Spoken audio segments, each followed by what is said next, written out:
Sí se ve mi pantalla, ¿verdad? Sí, sí, doctora. Perfecto. Presentación. Ajá, está bien. Muy bien, listo. Bueno, el día de hoy voy a hablarles sobre un tema un poco amplio, ¿no? Vamos a tratar de resumirlo y que sea didáctico para todos ustedes, ¿no? El tema es distrofias y degeneraciones corneales. Entonces, si hablamos de distrofias, em, ha ido variando su definición en el tiempo, ¿no? Porque se va teniendo nuevos conocimientos y se va viendo de que realmente no todas las distrofias cumplían con lo que inicialmente se había indicado. Pero en términos generales podemos decir que las distrofias corneales se trata de un grupo de trastornos de tipo hereditario que tienen ciertas características clínico-epidemiológicas, pero que en forma general, digamos, en su mayor parte, se debe a problemas de acumulación de material anormal en algunas capas de la córnea, que generalmente son bilaterales, simétricos, de lenta progresión, sin procesos inflamatorios añadidos y sin factores ambientales o sistémicos que lo acompañen. Pero como vamos a ver más adelante, muchas de estas distrofias no cumplen todas las características que estoy mencionando, ¿no?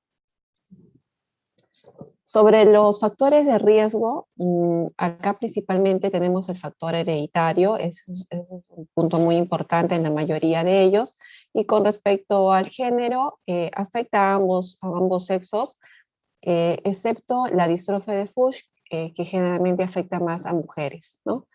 La clasificación también ha ido variando en el tiempo.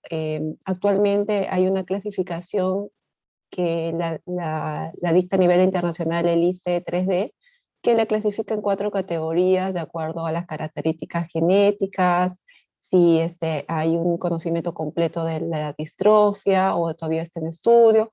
Pero nosotros, para no complicarnos, vamos a utilizar la clasificación anatómica, que es la clásicamente descrita en los libros y que, digamos, es un poco más fácil su entendimiento.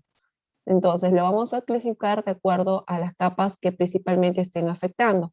Así tenemos las distrofias corneales anteriores, que afectan principalmente el epitelio y la membrana de Bowman, las distrofias corneales estromales, que afectan, como su nombre lo dice, principalmente el estroma, y las distrofias posteriores o,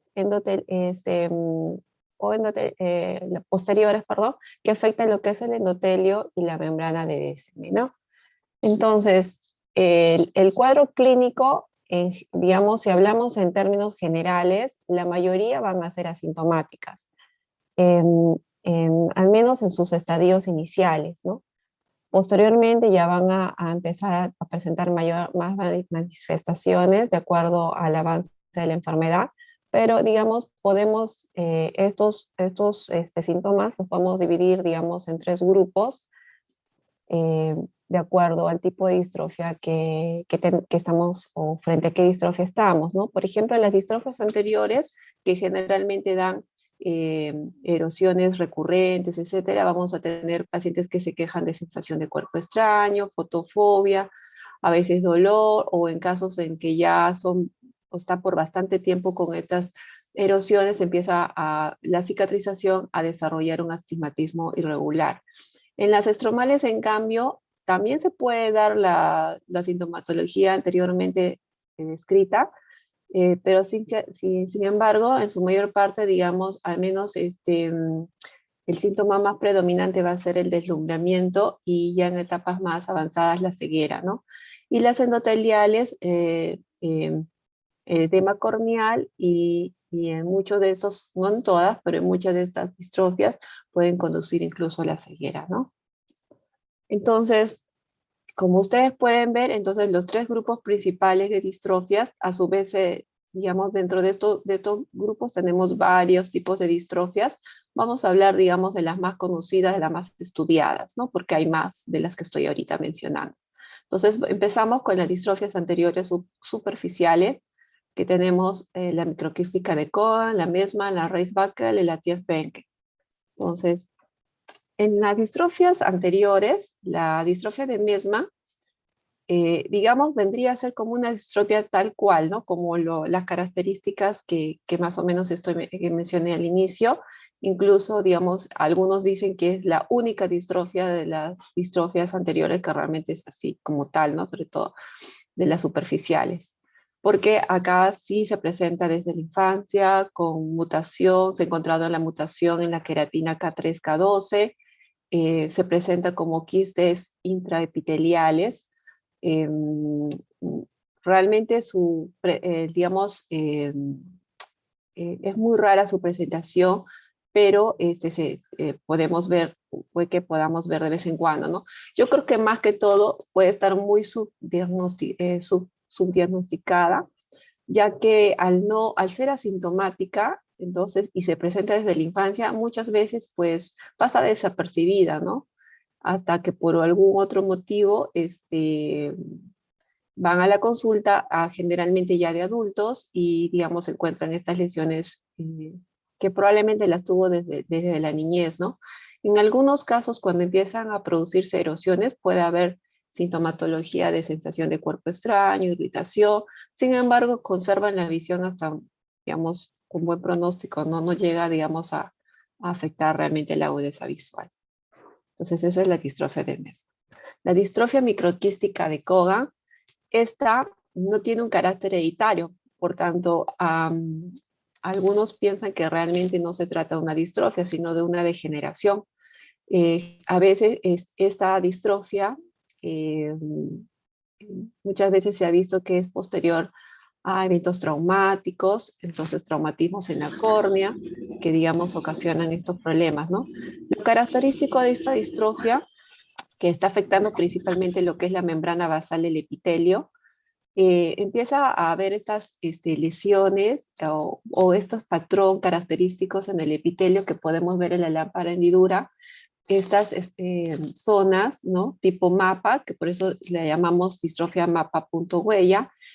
A la retroiluminación podemos ver estas líneas, ¿no? A modo de huellas dactilares, también los puntos. Entonces, ¿qué es lo que ocurre, no? Hay un acúmulo de proteína fibrilar en la membrana basal que se engruesa, ¿no? Se va haciendo como 2 capas, 3 capas acá, y incluso a veces empieza a indentar a nivel de lo que es el endotelio, dando la apariencia de quistes, ¿no? De microquistes.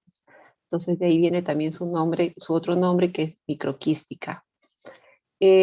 ¿Cómo es la presentación de esta distrofia? Generalmente ya son personas adultas, entre los 40 y 70 años, muchas veces están asintomáticas o algunos en el 10% empiezan a presentar sintomatología de cuerpo extraño por erosiones que puedan aparecer, pero generalmente es de buen pronóstico, no afecta la visión en un, digamos, en un grado importante, a no ser que haya alguna cicatrización por una mala cicatrización, etcétera. Tal vez poco podría disminuir la agudeza visual, pero en general no afecta la agudeza visual y no suele ser progresivo. Luego tenemos las distrofias que afectan a la capa de Bowman, como la Reis-Backel y la Thiel-Beck, que la he puesto aquí juntas porque comparten algunas características en común y algunas cosas en diferentes, ¿no? La Reis-Backel actualmente está en discusión si realmente pertenece a una distrofia de las superficiales o más bien pertenece a las distrofias estromales. Algunos consideran que es una variante realmente de la distrofia granular, que ya vamos a ver más adelante, que solo que afecta a la parte anterior del estroma, ¿no? Pero en realidad no vendría a ser una distrofia de capa de Bowman. Pero por motivos didácticos vamos a considerarla aún todavía acá. Entonces, la distrofia de Reis-Backel tiene una herencia autosómica dominante, principalmente afecta lo que es el gen inhibidor del factor de crecimiento. Acá lo que sucede es que la capa de Bowman es sustituida por bandas de colágeno irregular, formando estas bandas que generalmente afectan a la parte central de la córnea, pueden ir expandiéndose hacia la periferia, pero sin llegar a tomarla totalmente, ¿no? Tiene este patrón reticular característico que nosotros podemos observar como si fuera una córnea sucia, despulida, ¿no? Se puede presentar desde las primeras etapas de la vida, entre los 10 y 20 años, suele ser progresiva y al ocupar la parte central de la córnea afecta generalmente ya desde en momentos tempranos de aparición de la enfermedad ya empieza a afectar la visión.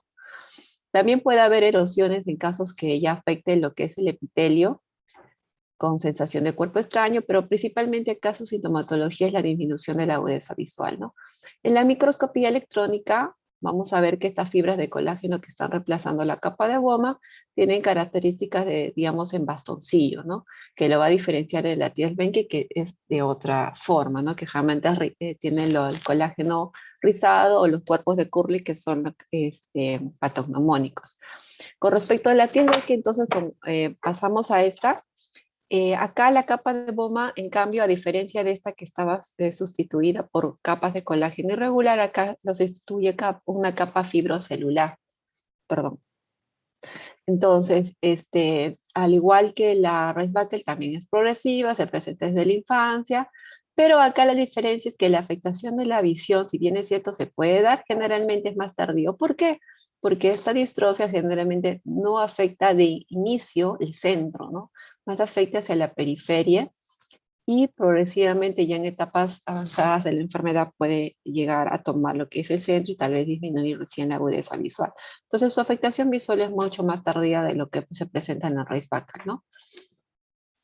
Ahora pasamos a las distrofias estromales. Son principalmente las reticulares, que son de varios tipos, las granulares, la macular, que algunos lo consideran como tipo granular tipo 3, y la Snyder central. Entonces, la reticular, la TIS tipo 1, o también llamada distrofia Biberham-Dimmer, es una distrofia con herencia autosómica dominante. Acá hay depósitos de amiloide que se empiezan a depositar a nivel del estroma y hacen que se altere, digamos, la distribución precisa que tienen las capas de colágeno, ¿no? A nivel de la córnea que hace que se mantenga su transparencia. Entonces, al haber estos depósitos de amiloide, trastorna toda esta distribución armónica que normalmente debe ser y empieza a formarse estas líneas birrefringentes que se entrecruzan. En el caso de la distrofia latis, perdón, en el caso de la distrofia latis tipo 1, estas líneas generalmente suelen formarse a estas retículas a nivel del centro de la córnea, ¿no? Y luego se van esparciendo a nivel periférico sin llegar totalmente al limbo. Entonces, esa es la característica de la distrofia latis tipo 1, así la vamos a ver en la lámpara de hendidura. ¿Cómo se presentan los pacientes? Generalmente ya adultos, son pacientes adultos, puede ser entre los 20 y 30 años, aunque algunos pueden pasar toda su vida desapercibida, sobre todo cuando no han estado formando erosiones recurrentes y presentarse ya de más edad, entre los 40 50, con afectación de la agudeza visual, ¿no? Y uno puede observar estas líneas características. Algunos dicen que las erosiones recurrentes suelen preceder a la aparición de las líneas refringentes, ¿no? Este depósito de amiloide se caracteriza por teñirse con rojo Congo. Luego tenemos la distrofia reticular o la TIS tipo 2, también llamado síndrome Meretoja o amiloidosis familiar. También con características de autosómica dominante, pero a diferencia, digamos, de la latis tipo 1, que vendría a ser como una amiloidosis más localizada, esta ya es una amiloidosis, digamos, más sistémica, ¿no? Donde no solo va a haber depósito de amiloide a nivel de la córnea, sino también puede haber en otros órganos, causando síntomas sistémicos como neuropatías, cisáreas, alteraciones de la piel. Es característica como menciona, la expresión facial en máscara, ¿no? Empiezan a haber mucha laxitud en la piel con un poco de lagoftalmos, dermatocaláceas, el labio inferior generalmente suele ser protruido descolgado. Entonces, tiene una característica facial, ¿no? En los casos, digamos, en donde esté afectando en esta zona. Las estrías son similares a la latis tipo 1, pero son un poco más amarillentas, como podemos ver acá en la foto. Se entrecruzan de manera de rojado, pero la característica, digamos, que lo diferencia así ya marcadamente de una latis tipo 1, es que estas principalmente afectan no directamente al centro, como el anterior que les expliqué, sino afectan más a la periferia y ya con el tiempo pueden llegar hacia el centro, ¿no? Entonces, es por este motivo que estos pacientes no se quejan inicialmente de lo que es la agudeza visual, porque suelen conservarla hasta bastante avanzada la enfermedad. ¿no? A veces simplemente pueden tener sintomatología de sensación de cuerpo extraño, a veces incluso están asintomáticos, ¿no? Luego tenemos la distrofia reticular tipo 3 y 3A, que se parece a la latiz tipo 1, se diferencia en su herencia, que la 3 es autosómica recesiva y la 3A, bueno, autosómica dominante. Entre la cuarta y la sexta década de la vida suele presentarse, las líneas son similares, como les dije, a la latiz, solo que un poco más gruesas, y también hay afectación inicial de la agudeza visual, solo que en este caso las líneas reticulares llegan hasta la periferia y como les había mencionado en el latiz tipo 1, generalmente estas pueden irse hacia la periferia, desde el centro hacia la periferia, pero no llegan, digamos, a afectar lo que es la zona ya del limbo, ¿no? En esta sí. Luego tenemos las granulares, pasamos a las granulares. Ya hemos visto las reticulares, ahora vamos a pasar a ver las granulares. La granular tipo 1. Esta granular tipo 1, acá hay depósitos ya no de colágeno anormal ni amiloides, sino son depósitos hialinos. Se menciona específicamente queratoepitelina, que pasa a través del epitelio hacia el estroma y al ser insoluble empieza a ver estos depósitos, ¿no? Que empiezan a formarse como copos de nieve, como su, ¿no? Tipo, es lo que menciona, ¿no? Opacidades tipos copo de nieve. Al inicio son unas cuantas, progresivamente se van haciendo más cantidad, como en este caso, ¿no? Generalmente se presentan desde la infancia, están relacionados con la herencia autosómica dominante, también con el factor de crecimiento endotelial. eh, Inicialmente no van a afectar, a pesar que uno pueda ver así la córnea, ¿no? Y decir, probablemente está muy afectada, uno suponer que la visión está muy afectada, sin embargo, suelen conservar bastante la visión, a pesar de la apariencia de la córnea, principalmente lo que inicialmente suelen quejarse son de deslumbramientos y fotofobia, ¿no? Entonces, también puede haber erosiones recurrentes, pero digamos, este es su principal sintomatología, ¿no? Ya cuando la enfermedad está, pero muy avanzada, podría ser que la agudeza visual, digamos, se afecte, pero digamos, no es algo que se vaya a ver que ya desde etapas tempranas esté afectada la agudeza visual, incluso en circunstancias donde estos copos de nieve ya se han hecho como que se han juntado demasiado, ¿no? La progresión suele ser lenta y la microscopía electrónica se ve en los cuerpos de bastoncillos, como podemos ver en la TIS tipo 1 y como en la TIS, ¿no? La Reisbacher, perdón. Entonces, luego tenemos la granular tipo 2 o distrofia de Avellino, eh, también con la misma, la mayoría son autosómicas dominantes, ¿no? Son pocas las que tienen herencia autosómica recesiva, que ya las vamos a ir viendo, ya hemos visto una, y vamos a ver otras más, pero la mayor parte son autosómicas dominantes para que ustedes más o menos se acuerden. Entonces acá también hay un depósito de amiloide y hialino, pero de amiloide, perdón, y también de sustancias hialinas. Es como si fuera una mezcla de una latiz con una granular. Entonces, por eso es que incluso a la coloración vamos a ver que las líneas refringentes se pueden teñir con tricrómico con crómico de mazo y las hialinas con rojo congo, ¿no? Entonces, vamos a ver opacidades en formas estrelladas, a veces con líneas, bueno, acá no está en la foto, pero se pueden ver también así con las líneas birefringentes tipo latiz, como en copos de nieve. Entonces es como una mezcla de que fuera una granular con una latiz. Se presentan desde la infancia, también no suelen afectar la agudeza visual, principalmente lo que suelen presentar son deslumbramientos, fotofobia, ¿no? Y su progresión es lenta, entonces tienen buen pronóstico. Luego tenemos la distrofia granular macular.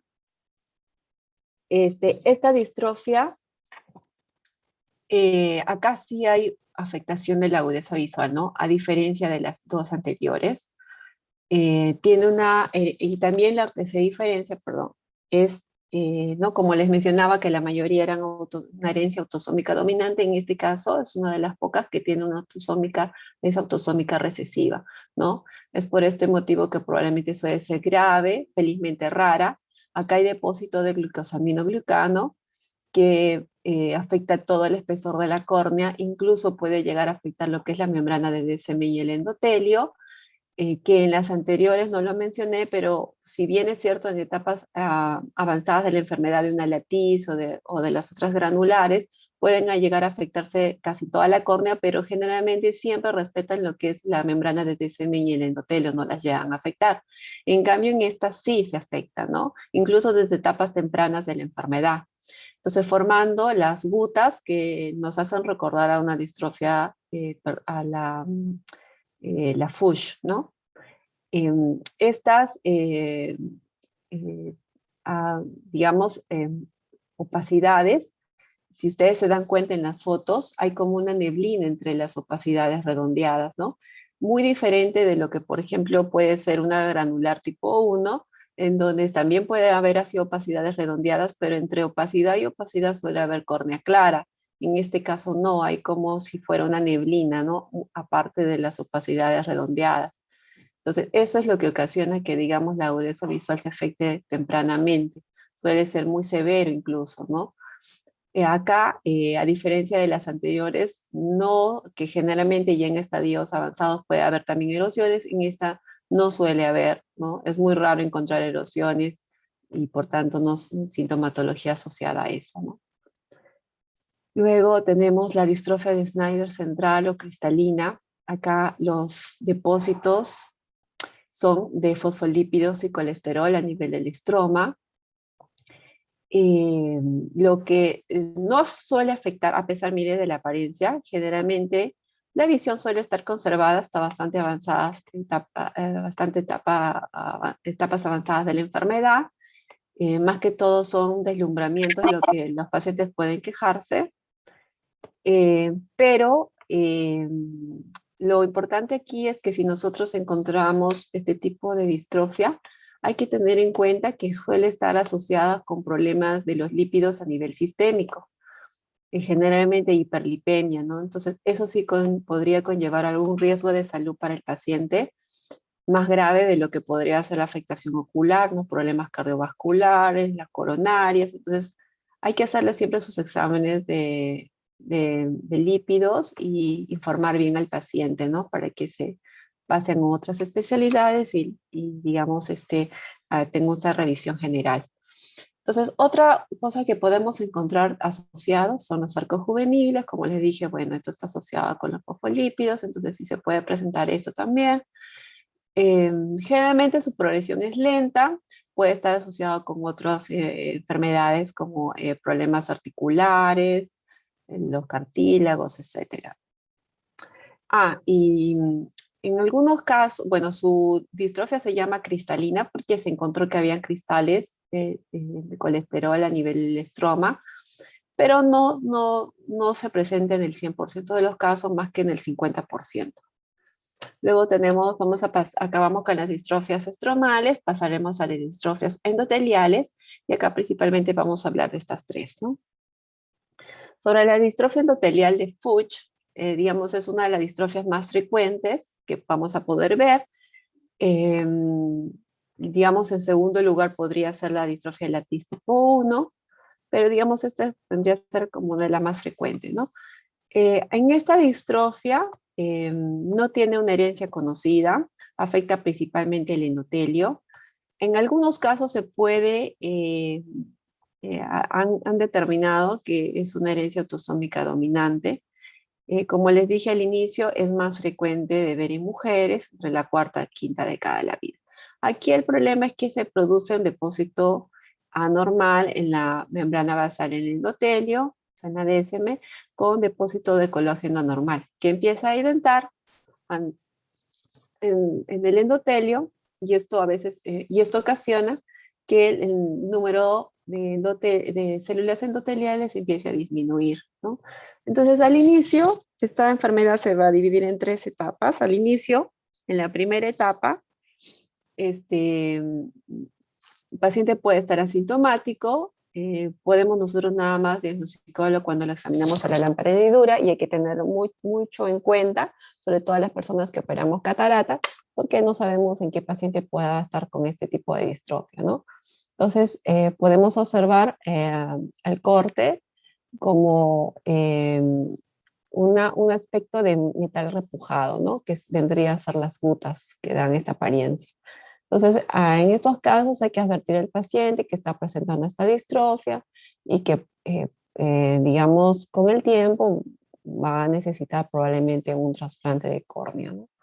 Entonces, esta es la primera etapa.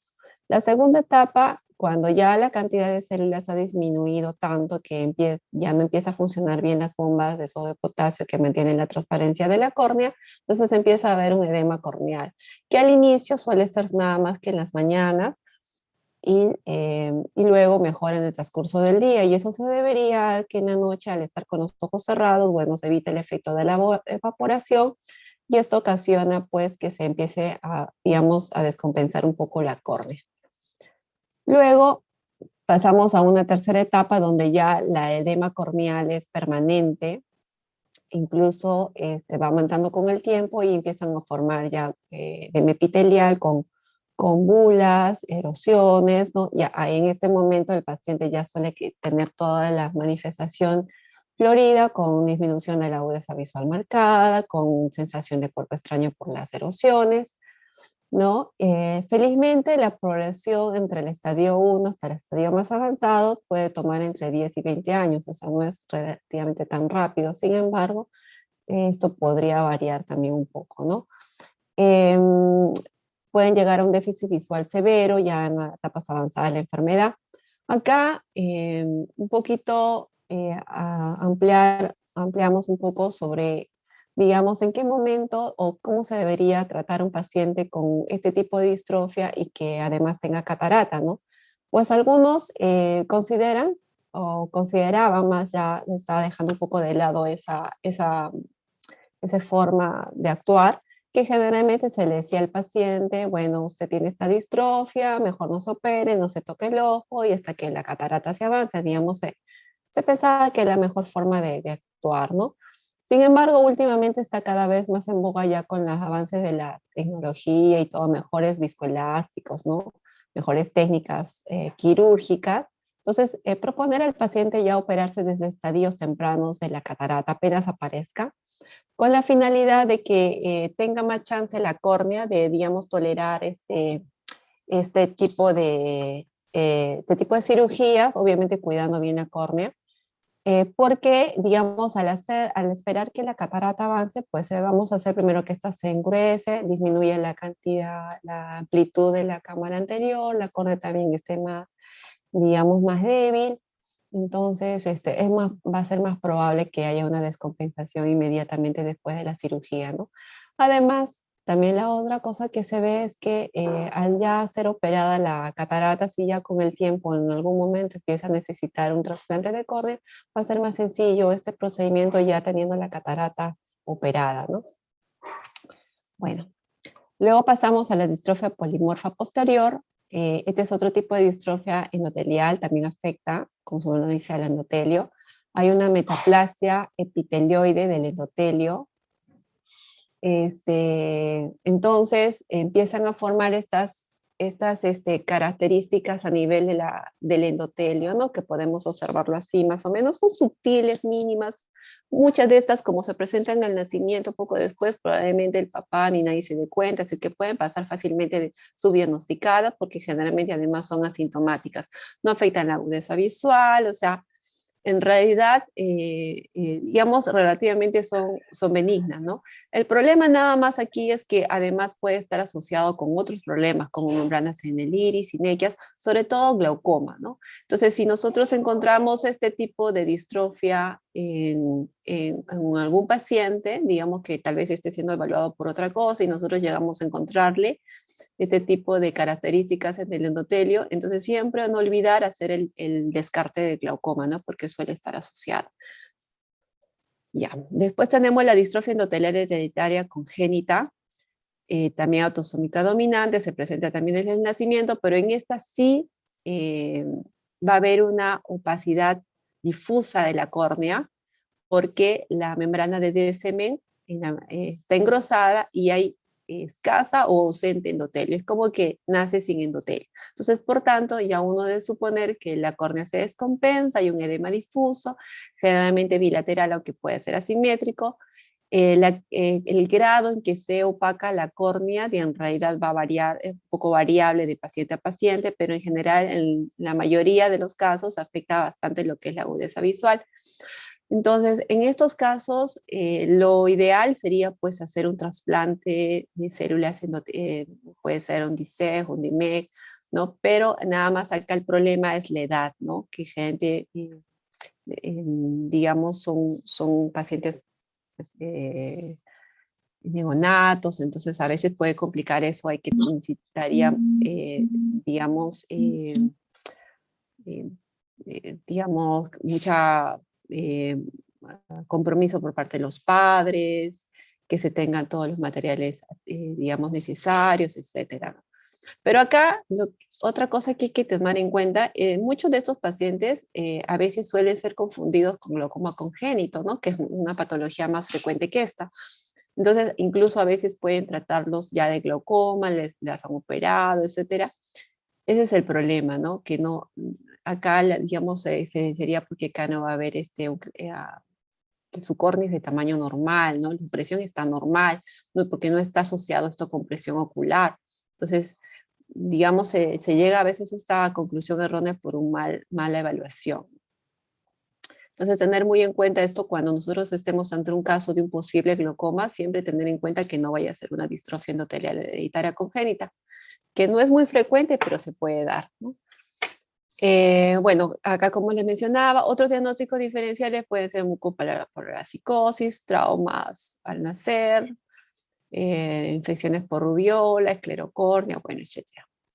Generalmente su progresión es lenta, pero ya desde un inicio puede haber afectación de la agudeza visual, ¿no? Como les mencionaba. El tratamiento de las distrofias en general no precisan tratamiento, como les estaba mencionando. En casos de erosiones recurrentes se puede recurrir a lubricantes, antibióticos, lentes de contacto, cloruro de sodio. En algunos casos van a ser necesario el tratamiento quirúrgico, sea con DAL, con las lamelares anteriores, las DICEG, el IMEJ o las profundas, ¿no? Pero una técnica, digamos, la fotoqueratectomía es, digamos, interesante porque se puede aplicar a varias de estas distrofias y nos permite, digamos, retrasar o evitar el número de trasplantes que sea necesario hacer en toda su vida, ¿no? Esta es una técnica en donde va a ser como una ablación de la córnea, pero principalmente para qué tipo de distrofias. Para las anteriores, no las que afectan al epitelio, porque en esas nada más tal vez sería necesario un debridamiento, si es que es necesario, digamos, porque gente no suelen afectar la agudeza visual, pero por ejemplo en el Reisbeckel que sí veíamos que era como una córnea opaca, entonces podría sí ser necesario hacer este procedimiento, y además porque es un procedimiento no invasivo que puede repetirse, digamos, en varias oportunidades, siempre obviamente teniendo en cuenta que no se consuma más del 20% de la córnea, que es lo recomendable, y también se puede utilizar en algunas granulares donde la afectación del estroma sea prácticamente, o sea, en la parte anterior del estroma. Para aquellas distrofias donde ya esté tomado todo el espesor del estroma probablemente no funcione mucho. Sin embargo, tenemos que tener en cuenta que con esta técnica no se busca limpiar totalmente la córnea, ¿no? O sea, a veces es suficiente con disminuir la cantidad de opacidades que tiene y con eso ya es suficiente para que mejore la agudeza visual y tal vez con esto ayudar al paciente hasta que se consiga su córnea donante y también se evita, se prolonga, ¿no? la necesidad de trasplante corneal, ya que esta es una técnica más invasiva que puede llevar a una serie de complicaciones, ¿no? También la cristalina podría estar indicada. Bueno, el DAL, que es la queratotomía, digamos, lameral anterior, para aquellas distrofias que, digamos, ya se hizo fotoqueratectomía, digamos, y ha recurrido, etcétera, entonces ya no hay lugar a esto, entonces se piensa ya en hacer este otro procedimiento, pero tiene que estar afectada, o la mayor parte de la afectación tiene que estar en la parte anterior del estroma, ¿no? Porque si ya está afectado o todo, vemos que no va a servir de mucho eso, ya tendríamos que recurrir a una penetrante. Luego el DICEG, el IMEG para casos de distrofias posteriores, especialmente lo que es la distrofia de Fuchs funciona muy bien. En la distrofia hereditaria endotelial también podría ser. En estos casos, bueno, teniendo en cuenta las dificultades del caso también, ¿no? Y las penetrantes, generalmente ya cuando, en algunos casos que de inicio, ya por ejemplo, como en la macular, que se afecta desde el inicio todo el espesor de la córnea, entonces ahí nada nos serviría una lamelar anterior o la fotoqueratectomía, acá de frente se tiene que hacer una penetrante. En las granulares, que ya están afectados su mayor parte de la córnea también. Entonces, va a variar de acuerdo a la técnica escogida, de acuerdo al estadio de la enfermedad, el paciente, la edad, etc. Luego, ya hemos hablado sobre acabamos sobre lo que es distrofias, ahora vamos a hablar sobre degeneraciones corneales. No sé cómo estamos con el tiempo, si hacemos una pausa para hacer preguntas o continuamos. Creo que mejor terminamos la ponencia, doctora. Mientras Perfecto. aspiramos haciendo las preguntas. Correcto, sí, mejor. Ya, perfecto. Ya, entonces, todo lo anterior era entonces distrofias corneales, ¿no? Ahora vamos a hablar sobre las degeneraciones corneales. Las degeneraciones corneales, a diferencia de las distrofias, pues también, si bien ciertos son un grupo de trastornos, estos son de tipo más degenerativo y no hereditario. Acá lo puse este cuadrito para que podamos diferenciarlo. Esto es algo, digamos, clásico, ¿no? O característico de la mayoría tanto de distrofias como de degeneraciones, pero en ambos grupos puede haber excepciones, ¿no? Y de hecho los hay. Entonces, pero digamos, para términos prácticos podemos decir que las degeneraciones generalmente aparecen en la periferia, pueden ser uni o bilaterales, en cambio en las distrofias generalmente son bilaterales en ambos casos y simétricas, acá son unilaterales o bilaterales pero asimétricas, aparecen, digamos, a edades más tardías, pueden ser primarias o secundarias y la progresión puede ser lenta o rápida, ¿no? Entonces, esas son las características de las degeneraciones. También se dividen en dos grupos, las epiteliales, subepiteliales y las estromales. Son varias, vamos a hablar brevemente de cada una de ellas, ¿ya? Pero digamos las más frecuentes son las que estamos acá, ¿no? Las más importantes. Luego tenemos las degeneraciones, empezamos con las degeneraciones epiteliales. Tenemos algo que tal vez nosotros hayamos visto, que es el anillo blanco de Coas, que es un remanente fibrótico del cuerpo extraño en la capa de Bowman por depósitos de fierro o calcio, que generalmente puede ser de 1 milímetro o menos o igual, no requiere tratamiento, es básicamente como una cicatriz, ¿no? Luego las líneas de fierro, que estas sí son frecuentes de ver, ¿no? Pero lo característico es que cada uno tiene su nombre, ¿no? Por ejemplo, tenemos la línea de Stocker, que se presenta en la línea a la cabeza del pterigio. Luego la línea de Ferri, que generalmente es una línea así media anaranjada, que suele presentarse en las ampollas filtrantes, en las cirugías de glaucoma. La Hatt-Stanley es una línea más horizontal que suele presentarse en la unión del párpado superior con el inferior en las personas ancianas, generalmente se puede dar esto. Luego podemos encontrar el anillo de Fleischer, que se presenta esta línea de fierro en la base del cono de un queratocono. También tenemos el pseudoanillo de Fleischer, que puede presentarse en una ectasia post-LASIK, muy similar a lo que es el queratocono, ¿no? Pero en este caso es el pseudoanillo de Fleischer. Luego tenemos la degeneración esferoidal. Acá hay un acúmulo de material proteináceo a nivel de la capa de Bowman. Generalmente se da a esta altura en la zona interpalpebral. Empieza desde la periferia y avanza hacia el centro, ¿no? No se sabe bien su etiología, pero se postula que podría ser por un problema de radiación ultravioleta, ¿no? Acá el tratamiento prácticamente es la fotoqueratectomía, protección UV o una queratectomía superficial, ¿no? Bastante lubricación, etc. Entonces, tenemos también la otra degeneración, que es la queratopatía en banda, que también es relativamente frecuente, la deben haber observado. Son depósitos de sales de calcio que se depositan en la parte anterior de la capa de Bowman, así que se ve la lámpara de hendidura como si fuera yeso, ¿no? Que se hubiera adherido a la córnea, ¿no? Generalmente es más frecuente que sea en forma secundaria a problemas inflamatorios crónicos como uveitis, en pacientes con tisis bulbi o pacientes que se han operado de retina y la silicona haya venido a cámara anterior, también en algunas enfermedades metabólicas donde el calcio, el fósforo o el ácido úrico estén elevados. También en algunos casos se refiere al uso prolongado de pilocarpina, también se ha visto, ¿no? Y hay otros donde, digamos, sin tener ninguno de estos factores, digamos, asociados o predisponentes, en forma, digamos, hereditaria, suelen formar este tipo de depósitos. También está asociado con muchas otras enfermedades sistémicas, la lista es larga, por eso ahí se los pongo para que la revisen, pero va desde pues tracomas, uremias, problemas de lupus, etc. Luego tenemos las degeneraciones, ya hemos visto lo que es las degeneraciones que afectan el epitelio, el subepitelio, y ahora vamos a ver lo que son las degeneraciones que afectan a lo que es el estroma, ¿no?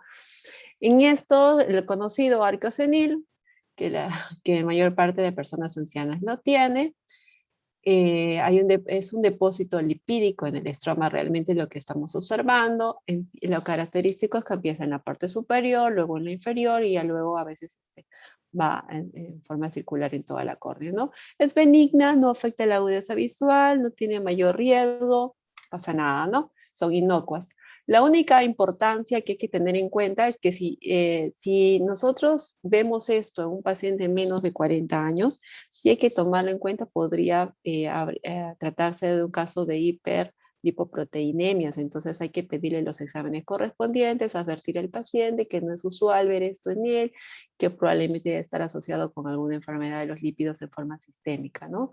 También cuando tomar en cuenta, cuando por ejemplo observamos en un ojo y en el otro no, porque muchas veces puede estar asociado con problemas carotídeos, ¿no? O problemas de hipotonía ocular que se deba, digamos, a otra causa, ¿no? Que no esté siendo diagnosticada. Entonces, eso hay que tener en cuenta, porque imagínense que nosotros no lo tomamos en cuenta y el paciente podría estar teniendo un problema carotídeo severo, que nosotros lo dejamos pasar de largo cuando podríamos haberlo ayudado al paciente, ¿no? A darse cuenta de este problema y que recibiera tratamiento oportuno. Luego tenemos la otra distrofia que es el halo olímpico de Vogt, que también se presenta en personas ya mayores de 40 años, también es relativamente frecuente, felizmente inocuo, que es como depósitos de tiza a nivel de la parte central de la córnea periférica. Hay de varios tipos, pero bueno, digamos, no es algo que no se deba llevar a alguna preocupación, digamos, en especial. Luego tenemos la degeneración marginal de Terrier. No es muy frecuente esta patología de ver, pero sí se ve digamos, de vez en cuando aparecen algunos pacientes con este tipo de problema. Acá surge un adelgazamiento en la zona periférica, generalmente nasal y que se va haciéndose en forma circunferencial.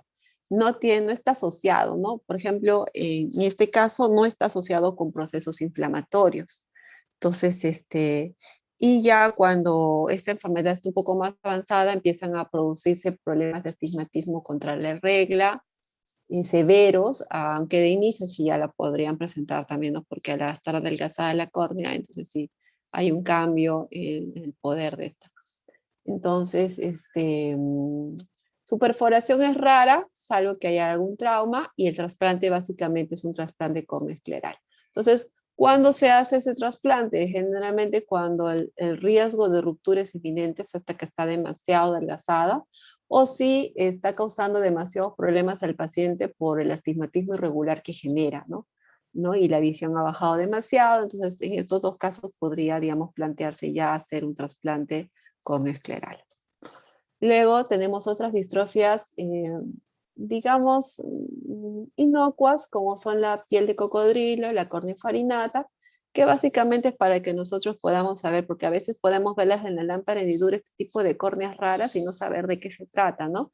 En realidad, sí me ha pasado incluso a mí, ¿no? Que no al inicio, cuando era residente, muchas veces veía este tipo de córneas y bueno, no sabía exactamente de qué se trataba, ¿no? Se ven opacidades acá en el espesor del estroma, tipo piel de cocodrilo, ¿no? Y la farinata como si fuera harina, ¿no? Que se hubiera metido en el espesor de la córnea.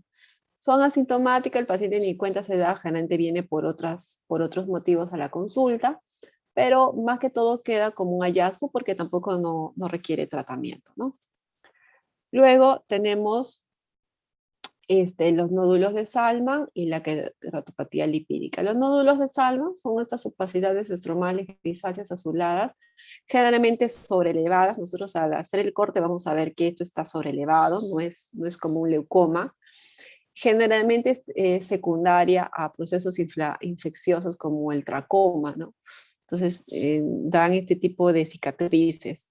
El tratamiento básicamente son lubricantes nada más.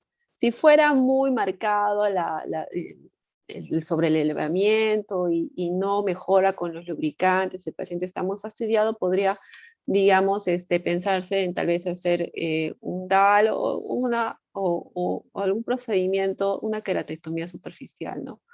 Que ayude con este problema. Luego tenemos la queratopatía lipídica, acá sí hay depósitos de lípidos a nivel del estroma, como vemos acá, generalmente no asociado con vascularización, generalmente secundario a procesos infecciosos tipo herpes, a pesar que los lípidos están normales, hay este acúmulo de depósitos en el estroma, ¿no? Bueno, en este caso vemos acá una venita que está llegando, pero aparentemente esto es por una perforación que hubo, ¿no? Igual, claro, puede haber la vascularización, pero ya no es, digamos, que de inicio por los depósitos. Luego tenemos la degeneración amiloidea polimórfica. Acá hay depósito de amiloide en el estroma, pero digamos acá hay que diferenciarlo de la distrofia, ¿no? Por ejemplo, ya que es depósito amiloide, pero acá no tiene la típica apariencia de las líneas birrefringentes, más que todo son como depósitos así aislados, redondeados, que se pueden ver a veces incluso también a la retroiluminación, ¿no? Como traslúcido, etc. Son generalmente asintomáticos, no requieren tratamiento porque no afecta la agudeza visual, no produce sintomatología, entonces no son benignas. Bueno, eso es con respecto a este tema. Muchas gracias nuevamente y estoy presta si tienen alguna pregunta. Muchas gracias, doctora Sotomayor. Muy completa y muy didáctica la síntesis de la gran variedad de patologías que tenemos, ¿no? Sí, tenemos, bueno, primero, doctor Barriga, ¿tendrá algún comentario sobre la ponencia de la doctora? Simplemente agradecer la presentación de la